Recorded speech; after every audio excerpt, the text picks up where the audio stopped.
Assalamualaikum warahmatullahi wabarakatuh.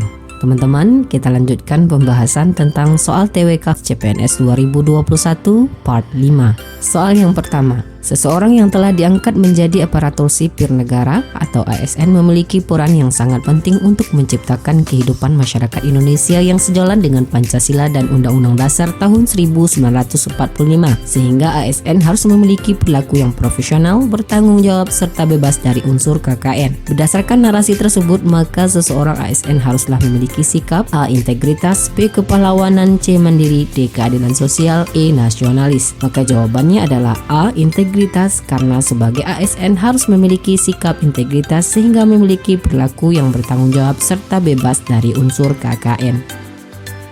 Soal yang kedua, pada awal kemerdekaan Indonesia, Sri Sultan Hamengkubuwono IX langsung menyatakan bahwa wilayah Yogyakarta merupakan bagian dari Republik Indonesia. Selain itu, beliau pun menyumbangkan sekitar 6 juta gulden untuk kepentingan pemerintahan Indonesia pada awal kemerdekaan. Selain sumbangsi secara material, Sri Sultan Hamengkubuwono IX dikenal sebagai pendiri gerakan kepanduan yang disesuaikan dengan semangat bangsa Indonesia. Hal-hal yang telah dilakukan oleh Sri Sultan Hamengkubuwono IX patut diteladani sebagai contoh dari sikap A. Integritas, B. Nasionalis, C. Patriotis, D. Herois, E. Chauvin. Jawabannya adalah C. Patriotis, karena patriotisme merupakan sikap seseorang yang bersedia mengorbankan segala-galanya untuk kejayaan dan kemakmuran bangsa. Pengorbanan dapat berupa pengorbanan harta benda maupun jiwa raga. Patriotisme sangat dibutuhkan untuk setiap warga negara Indonesia untuk menjaga penyelenggaraan hidup dan cita-cita bangsa Indonesia. Soal yang ketiga, pelanggaran HAM yang berbentuk kejahatan seperti penganiayaan, mencemarkan nama baik, atau pemukulan seharusnya tidak perlu terjadi apabila setiap orang sudah mengerti tentang HAM. Berdasarkan hal tersebut di atas, diperlukan upaya untuk memahami pentingnya penghormatan, pelindungan, dan penegakan HAM dalam rangka A. Melindungi hak-hak minoritas warga negara, B. Mendukung hak-hak mayoritas warga negara, C. Menjaga keamanan dan ketertiban masyarakat, D. Melindungi hak setiap orang di dalam masyarakat, E. Memajukan pergaulan dalam hubungan internasional. Maka jawabannya adalah A, yaitu melindungi hak-hak minoritas warga negara. Karena salah satu alasan perlu adanya penghormatan, pelindungan, dan penegakan HAM adalah untuk melindungi hak-hak minoritas warga negara. Maka pemerintah dan beberapa lembaga nirlaba saling bahu-membahu untuk mencegah adanya tindak pelanggaran HAM dengan 1. Penciptaan berbagai lembaga pemantau dan pengawas pelaksanaan HAM, 2. Penciptaan peraturan perundang-undangan HAM yang semakin lengkap. Soal yang keempat, perhatikan pernyataan berikut. 1. Saling mencintai sesama manusia. 2. Tidak semena-mena kepada orang lain. 3. Rela berkorban untuk bangsa dan negara. 4. Berani membela kebenaran dan keadilan. 5. Menjauhi sifat boros dan gaya hidup mewah. Data di atas yang termasuk sikap yang merupakan pengamalan dari sila kedua Pancasila adalah A. 1, 2, dan 3, B. 1, 2, dan 4, C. 1, 3, dan 5, D. 2, 3, dan 4, E. 2, 3, dan 5. Jawabannya adalah B. 1, 2, dan 4. Kita lihat pernyataan 1. Saling mencintai sesama manusia merupakan pengamalan sila kedua. Pernyataan kedua, tidak semena-mena kepada orang lain adalah pengamalan sila kedua. Pernyataan ketiga, rela berkorban untuk bangsa dan negara adalah pengamalan sila ketiga. Pernyataan keempat, berani membela kebenaran dan keadilan merupakan pengamalan sila kedua. Pernyataan kelima, menjauhi sifat boros dan gaya hidup mewah adalah pengamalan sila kelima. Yang ditanyakan adalah pengamalan dari sila kedua. Maka jawabannya tepat 1, 2, dan 4. Soal yang kelima, Presiden Joko Widodo menegaskan kembali program wajib belajar 12 tahun gratis bagi anak bangsa melalui Kartu Indonesia Pintar. Hal ini dilakukan untuk memenuhi salah satu hak dan kewajiban warga negara Indonesia dalam Undang-Undang Dasar Negara Republik Indonesia tahun 1945 pasal A28, B29, C30, D31, E32.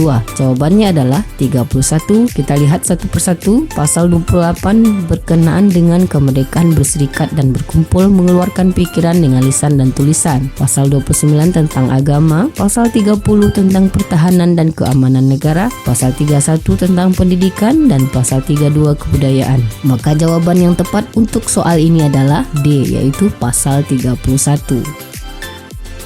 Soal yang keenam, Pancasila sebagai ideologi terbuka harus mampu menjawab persoalan-persoalan bangsa Indonesia di masa depan. Hal ini dimungkinkan karena di dalam Pancasila selain terdapat nilai dasar yang bersifat tetap, juga terkandung A. Dimensi ideal yang bersifat tetap dan tidak dapat dirubah, B. Nilai instrumental yang merupakan penjabaran dari nilai dasar, C. Nilai praksis yang merupakan hakikat dari kelima sila Pancasila, D. Nilai instrumental yang dapat disesuaikan dengan tuntutan zaman, E. Nilai ideal yang terpelihara dalam kehidupan bangsa sejak dahulu. Jawabannya adalah B, yaitu nilai instrumental yang merupakan penjabaran dari nilai dasar. Nilai dasar adalah nilai yang sifatnya tidak berubah dari waktu ke waktu. Contoh nilai ketuhanan yang Maha Esa, kemanusiaan yang adil dan beradab, persatuan Indonesia, kerakyatan, dan keadilan sosial. Nilai instrumental adalah penjabaran nilai dasar yang sifatnya lebih dinamis dan kreatif, sehingga dinamis dari waktu ke waktu. Contoh TAP MPR, Undang-Undang, Perpu, Peraturan Daerah. Nilai praksis adalah nilai yang diterapkan dalam kehidupan sehari-hari.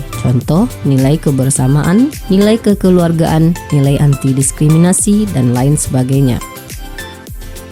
Soal yang ketujuh, Pancasila merupakan suatu kesatuan nilai. Pernyataan tersebut merupakan fungsi Pancasila sebagai filsafat dalam aspek A. Praksis, B. Ontologis, C. Aksiologis, D. Epistemologis, E. Realitas. Maka jawabannya adalah C. Aksiologis. Kita lihat wawasan filsafat meliputi bidang atau aspek penyelidikan, ontologi, epistemologi, dan aksiologi. Kita lihat pengertian satu persatu. Ontologis adalah Pancasila sudah menjiwai dalam tubuh manusia secara kodrati. Epistemologis, Pancasila merupakan suatu sistem pengetahuan untuk pedoman bangsa. Aksiologis, Pancasila merupakan satu kesatuan nilai.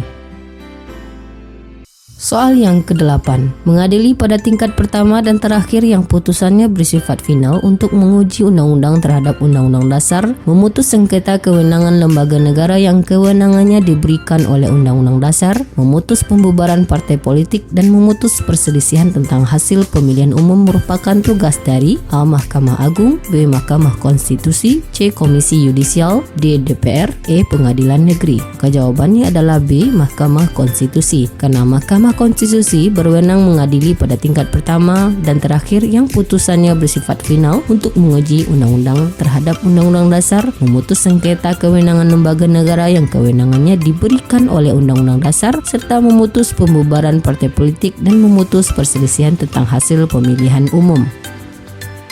Soal yang ke-9, dalam rangka mewujudkan lembaga peradilan dan penegak hukum yang mandiri dan bebas dari pengaruh penguasa maupun pihak lain, maka dibentuklah A. Mahkamah Agung, B. Mahkamah Konstitusi, C. Komisi Yudisial, D. Pengadilan, E. Pengadilan Tata Usaha Negara. Maka jawabannya adalah C, yaitu Komisi Yudisial, karena dibentuknya Komisi Yudisial adalah untuk mewujudkan lembaga peradilan dan penegak hukum yang mandiri serta bebas dari pengaruh penguasa maupun pihak lain. Soal yang ke-10, untuk dapat mengimplementasikan Bhinneka Tunggal Ika dalam kehidupan berbangsa dan bernegara dipandang perlu untuk memahami secara mendalam prinsip-prinsip yang terkandung dalam Bhinneka Tunggal Ika. Prinsip-prinsip tersebut adalah sebagai berikut, kecuali A. Persamaan dalam perbedaan, B. Tidak bersifat sekalian, C. Bersifat konvergen, D. Tidak bersifat formalistis, E. Bersifat divergen. Yang ditanya kecuali, berarti jawabannya adalah E, karena Bhinneka Tunggal Ika merupakan prinsip yang mengadakan persamaan dalam perbedaan. Kedua, Bhinneka Tunggal Ika tidak bersifat formalitas. Selanjutnya, Bhinneka Tunggal Ika bersifat konvergen. Bhinneka Tunggal Ika tidak bersifat sektarian dan eksklusif. Oke teman-teman, demikianlah pembahasan kita tentang TWK part 5 ini. Mudah-mudahan bermanfaat. Assalamualaikum warahmatullahi wabarakatuh.